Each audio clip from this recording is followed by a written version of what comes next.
नमस्कार। और दिवाली से पहले भारतीय बाजारों में हमने चांदी को 1 लाख रुपए तक यहां पर आज बनते हुए देखा है। दिसंबर वायदा अगर एमसीएक्स का देखें तो वो भी यहां पर 98,000 के पार पहुंचा और मार्च और मई के वादे तो लाख रुपए को बहुत इजीली आज यहां पर क्रॉस करते हुए नजर आए। अब बाजार में अगर चांदी खरीदने आप जाएं तो भाव में मेकिंग चार्जेस, जीएसटी मिलाकर 1 लाख का तो प्राइस हो ही गया है। ऐसे में जब अगले हफ्ते दिवाली है तो कीमतों में ये तेजी बाजार के लिए कैसी साबित होगी, इस पर बात करने के लिए हमारे साथ हैं अनमोल सिल्वर के सीईओ किशोर रुनवाल और फोर्साइट बुलियन इंडिया के फाउंडर विराज डिडवानिया। आप दोनों का ही कार्यक्रम में स्वागत है। विराज, आपसे जानना चाहेंगे 1 लाख की चांदी, और ऑफ कोर्स बाजार इसका इंतजार कर रहा था, बाजार इसके बारे में बात भी कर रहा था, लेकिन 1 लाख के अब यहाँ पर क्या मायने हैं, किस तरह का मार्केट है और आपको क्या लगता है प्राइसेस कहाँ जा रहे हैं?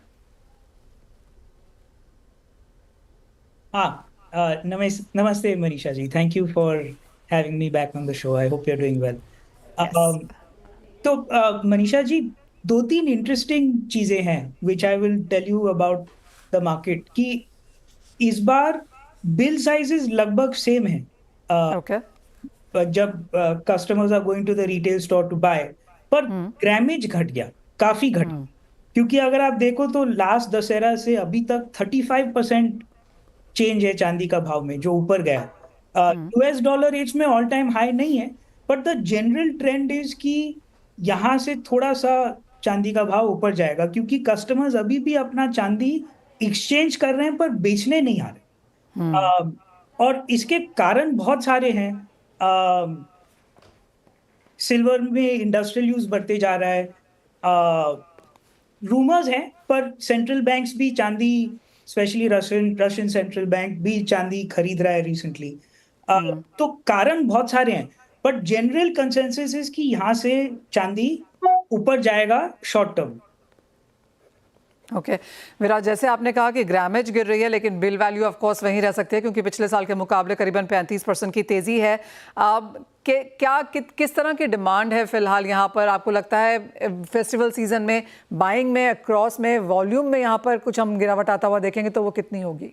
वो जरूर है। बाइंग में गिरावट आएगी इज द जनरल कंसेंसस। हम लोग अक्रॉस इंडिया बेचते हैं in Foresight Bullion India private limited, तो मैंने वेस्ट, साउथ, नॉर्थ सब जगह कस्टमर से बात की। जनरल कंसेंसस इसकी वॉल्यूम थोड़ा सा गिरेगा एंड एक्सचेंज ज्यादा होगा। Footfalls also are down, footfall significantly down है फ्रॉम लास्ट ईयर। ओके, तो वॉल्यूम यानी कि ग्रामेज में यहाँ पर गिरावट देखने को मिल रही है, लेकिन बिल वैल्यू बरकरार रहेगी। वो इसलिए क्योंकि प्राइसेस में इतनी ज़्यादा तेज़ी हम ऑलरेडी यहाँ पर बनता हुआ देख चुके हैं। किशोर जी, आप कैसे देखते हैं? Again as I said, lakh रुपए की बातें हम काफ़ी समय से करते रहे हैं, लेकिन क्लियरली जैसे बाकी चीज़ों में हुआ है, यहाँ पर भी टारगेट्स बहुत समय से पहले अचीव होते हुए नजर आए हैं, लेकिन लाख रुपये एट दिवाली के क्या मायने हैं? थैंक यू मनीषा जी, जैसे बोल रहे हैं बहुत बहुत बधाई, चांदी 1 लाख हो गई है। और हिंदुस्तान में, मैंने पहले भी बोला था कि हिंदुस्तान में दिवाली सबसे बड़ा सीजन माना जाता है। धनतेरस जो है चांदी के लिए सबसे बड़ा सीजन है।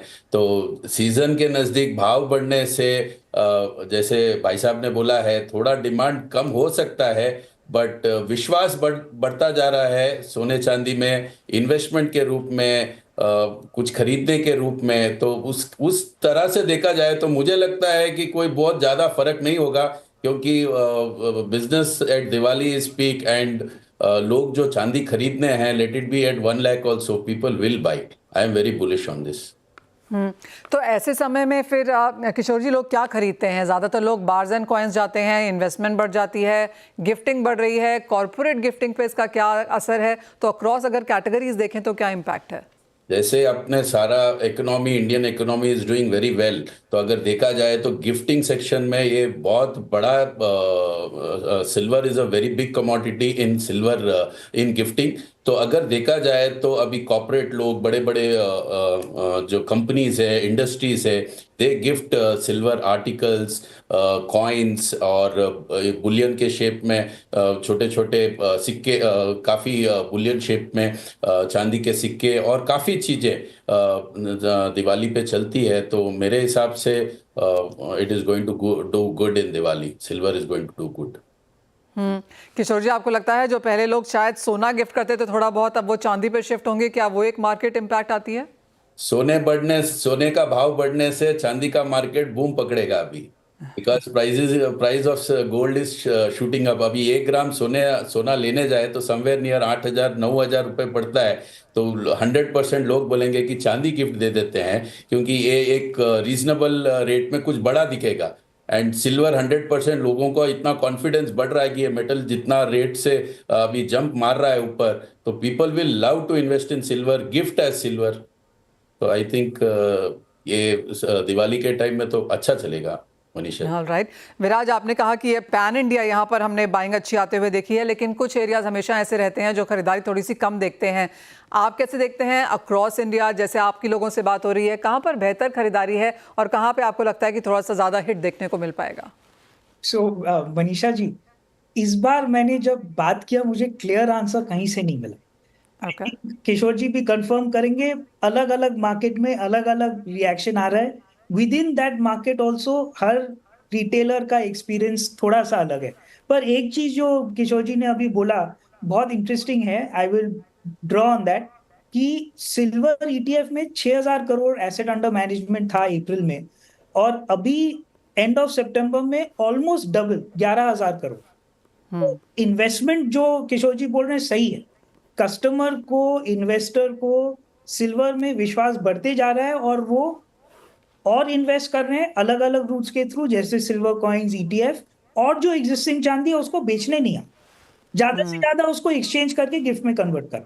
पर आपका जो ओरिजिनल क्वेश्चन था, इस बार मेरे पास क्लियर आंसर नहीं है, मुझे जब मैंने लोगों से बात की। हाँ, लेकिन चांदी की डिमांड विराज जी उसी तरीके से आ रही है सब तरफ से, जैसे आपने कहा। ऑफकोर्स कुछ वॉल्यूम में जरूर गिरावट है, लेकिन डिमांड अक्रॉस इंडिया ट्रेंड्स जो हैं वो सिमिलर हैं। Correct, that's correct. ओके, एक और चीज़ अब यहाँ से चांदी के प्राइसेस कहाँ जाएंगे विराज जी? ₹1,00,000 हो गया, टारगेट्स आ गए, बधाइयाँ भी हो गई यहाँ पर। अब यहाँ से और तेज़ी की एक्सपेक्टेशन है, क्योंकि अगर दिवाली पे लोग खरीद रहे हैं, खरीदने वाले हैं, तो वो ये चाहेंगे कि यहाँ से चांदी के प्राइसेस और बढ़े। तो कहाँ जा रहे हैं प्राइसेस? तो इसका मेरे पास 2 पार्ट आंसर है। जो मैंने आपको last time I think April या मई में जब हम लोग ने बात किया था, सेम बात बोला था कि शॉर्ट टर्म में अगले साल भर के लिए तो चांदी का भाव ऊपर जाना है। जियोपॉलिटिकल टेंशंस है, यूएस इकोनॉमी है, चाइना का इकोनॉमी है, इंडस्ट्रियल यूज बढ़ रहा है, ईटीएफ का इंडिया में डिमांड बढ़ रहा है। आई थिंक बहुत सारी चीजें हैं जो सिल्वर के which are in the benefit of silver in the short term. पर अगर आप 3 से 4 साल का व्यू लें तो मुझे लगता है कि चांदी का भाव वापस करेक्शन की तरफ आए, बिकॉज चांदी largely is a by product of lead, zinc, copper, gold, recycling, इतने सारे सोर्सेज ऑफ सिल्वर हैं in addition to primary silver, और उसका कॉस्ट ऑफ प्रोडक्शन बहुत कम है। तो अगर आप लॉन्ग टर्म व्यू देखते हैं 3 साल 5 साल, तो आई थिंक थोड़ा सा यहाँ जो हाई प्राइसेस हैं वहां से नीचे आएगा। इसका अगर एक और व्यू लेना है तो यूएस डॉलर पर आउंस में तो $48 $49 क्रॉस कर गया था चांदी 1980 में। तो अभी भी वहां पे रूम है ऑल टाइम हाई के लिए, पर इंडिया में तो ऑल टाइम हाई हो चुका है। 3 से 4 साल में करेक्शन देखने को मिल सकती है। किशोर जी, आपकी क्या सेंस है? लॉन्गर टर्म, शॉर्टर टर्म, हम दोनों ही जगह चीज़ें अगर यहाँ पर देखें, तो अगर शॉर्ट टर्म की बात किया जाए, अगर 2025 तक की बात करें, तो आप कहाँ देखते हैं चांदी? और आपको भी लगता है कि लंबे टर्म के हिसाब से हम और चांदी आता हुआ देखेंगे मार्केट्स में?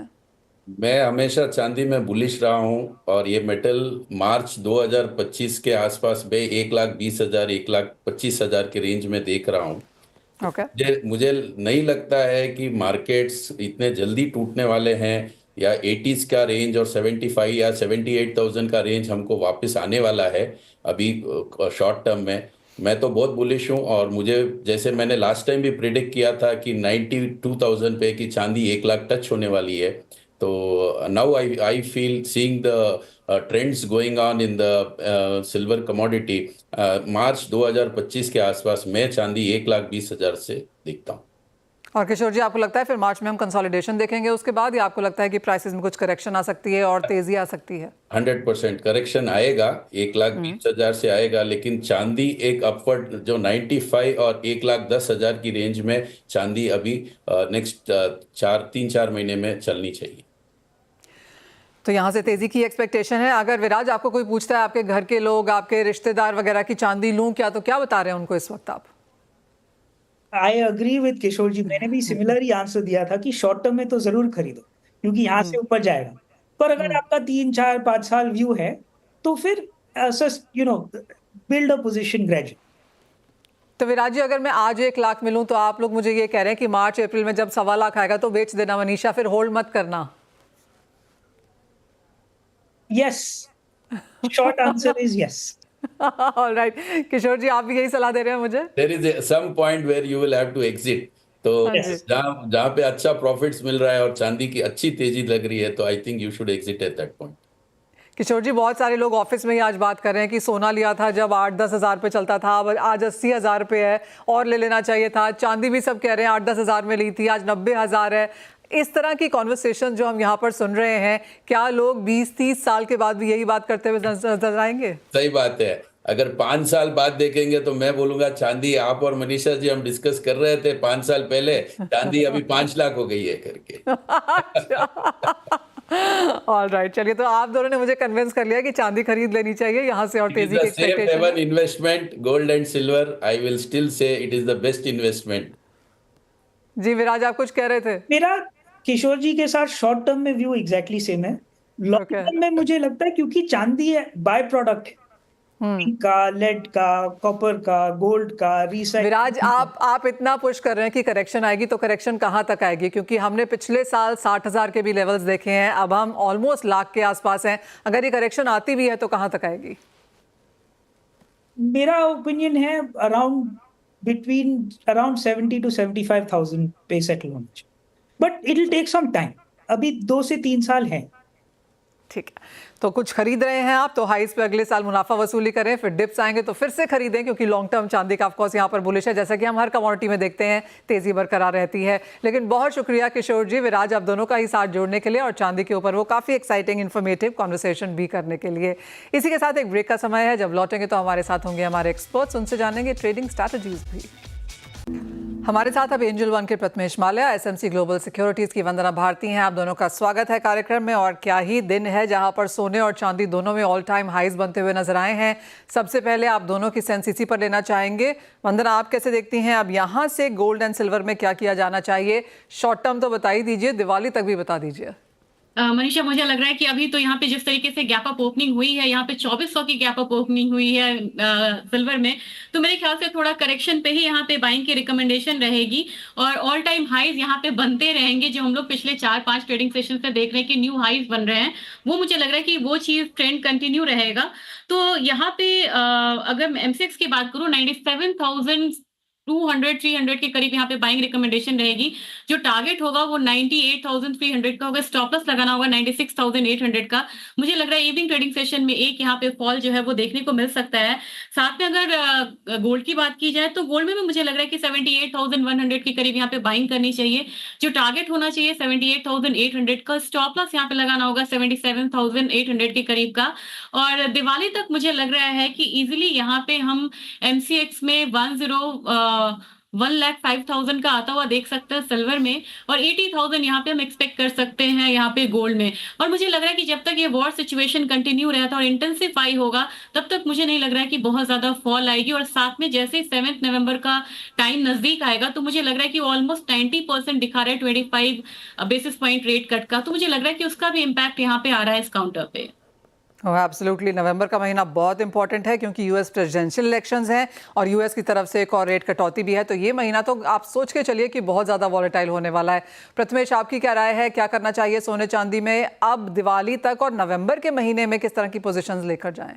आई थिंक 70-80,000 सोना और 1 लाख सिल्वर दोनों out of reach of retail investors है। I mean they find it expensive, तो फिजिकली खरीदना तो unless and until it is a desire और a need based buying, you won't buy it. Okay, तो yes, you will have to wait because these are absolutely higher prices. I think uncharted territory में तो जो लोग physical investors हैं उनके लिए wait करने की सलाह होगी। Although you are consider Diwali as a good and auspicious time to buy all the precious metals, you have to wait and watch this Diwali because price जो uncharted territory में है।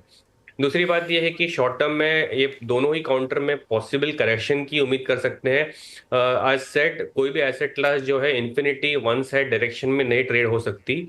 ऑल्दो फैक्टर सारे possible supporting है इसके लिए, but मेरे ख्याल से नियर टर्म करेक्शन को रोल आउट नहीं कर सकते।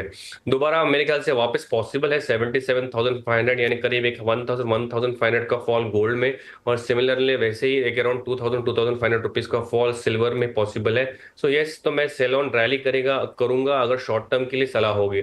ऊपर वाला प्राइस अगेन 98,500 रहेगा, नीचे वाला के लिए मैं अराउंड 2,500 का 3,000 रुपीज तक की करेक्शन जो है वो उम्मीद कर रहा हूँ सिल्वर में। सो यस, दोनों काउंटर में शॉर्ट टर्म के लिए सेल, लॉन्गर टर्म के लिए थोड़ा सा वेट करना चाहिए अगर आप फिजिकल बायर है तो। ऑल राइट, तो ऑफ कोर्स ऐसे प्राइसेस हैं कि खरीदने जैसा भी नहीं है, बेचने जैसा भी नहीं है। तो ऑफ कोर्स काफ़ी डिफिकल्ट लेवल्स यहाँ पर आते हुए प्रथमेश, साथ ही साथ मेटल्स में क्या करने की राय देंगे, क्योंकि इंडस्ट्रियल मेटल्स फाइनली चाइना के बेहतर डेटा को रिएक्ट कर रहा है। देख, चाइना की तरफ से डेटा का रिएक्शन वो तो जायज़ है बेस मेटल्स पे, बट मेरे ख्याल से चाइना की तरफ से और मॉनेटरी स्टिमुलस रिक्वायर्ड है अगर बेस मेटल्स का परफॉर्मेंस अच्छा रहना है for rest of 2024 and going into 2025। अगर बेस मेटल्स का परफॉर्मेंस अच्छा रहता है तो मेरे ख्याल से सिल्वर का परफॉर्मेंस भी आउट परफॉर्म करने की पॉसिबिलिटी दिखाई दे रही है। But all said and done, base metals के लिए और बूस्टिंग फैक्टर्स चाहिए और चाइना के सेंट्रल बैंक की तरफ से आ सकता है। फिलहाल जो भी फैक्टर इन होना था वो हो गया है, थोड़ा सा कंसोलिडेशन मोड पे दिख रहा है मेरे को बेस मेटल्स, और एक हल्का सा करेक्शन सारे काउंटर में पॉसिबल है। सो कॉपर जो है 820 का पॉसिबल है, अपसाइड वाला भाव 844 और नीचे वाला भाव अराउंड 820। सो इस पर्टिकुलर रेंज पे रह सकता है, और बाकी मेटल्स में मेरे ख्याल से एक करेक्शन देखने को मिल सकता है। ऑल राइट, तो कॉपर में अभी भी यहाँ पर भरोसा है, लेकिन बाकी मेटल्स में कुछ मुनाफा वसूली यहाँ पर भी आ सकती है। वंदना, एग्री कैसे देखती हैं आप, क्योंकि यहाँ पर काफ़ी ज़्यादा उठापटक है, महाराष्ट्र इलेक्शन सामने हैं, अंतर्राष्ट्रीय क्यूज़ हैं, रबी की बुआई शुरू हो जाएगी, काफ़ी कुछ यहाँ पर भी वॉच करने के लिए। जी मनीषा, इन सब के बीच में यहाँ पे एक तो फेस्टिव डिमांड है, वो यहाँ पे डाउन साइड को कैप कर रहा है। दूसरी चीज है कि जैसे कुछ कमोडिटीज है उसमें फीड्स के डिमांड आएंगे जब यहाँ पे रबी की फसल की बुआई की बात होती है। तो मेरे ख्याल से जीरा में एक्सपोर्ट डिमांड यहाँ पे थोड़ा सा इंप्रूव हुआ है, तो यहाँ पे बाइंग जो है कंटिन्यू रह सकती है। 25,250 एक रेंज रहेगा जहाँ पे बाय करना चाहिए। 25,450 के टारगेट के लिए स्टॉप लॉस लगाना होगा 25,150 का, और पोजिशनल भी मुझे लग रहा है कि यहाँ पे कमोडिटी एक बार यहाँ पे 25,800 तक जा सकती है। दूसरी यहाँ पे है कॉटन की, मतलब डेरिवेटिव है कॉटन ऑयल सीड केक में, मुझे लग रहा है कि एक स्ट्रॉन्ग मूव आ सकता है छोटा सा। तो 3,050 पे बाइंग रिकमेंडेशन है, 3100 का टारगेट होगा शॉर्ट टर्म का, स्टॉप लॉस लगाना होगा 3,025 का। लेकिन किसी को यहाँ पे पोजिशनल ट्रेड लेना है कि नहीं को, तो वो यहाँ पे 3150 को टारगेट करके भी पोजिशनल ट्रेड ले सकते हैं वुड में। ऑल राइट, ऑफ कोर्स जैसे आपने कहा फेस्टिवल की वजह से यहाँ पर सपोर्ट है, कुछ बाइंग के मौके यहाँ पर हमने आते हुए देखे हैं। तो जीरा, कॉटन सीड ऑयल के यहाँ पर कुछ बाइंग अपॉर्चुनिटीज़ लेकर आपके सामने। बहुत शुक्रिया प्रथमेश, वंदना, आप दोनों का साथ जोड़ने के लिए, उन तमाम स्ट्रैटेजीज़ को शेयर भी करने के लिए। एक ब्रेक का समय है, हम लौटेंगे तो लेकर आएंगे आवाज़ समाचार।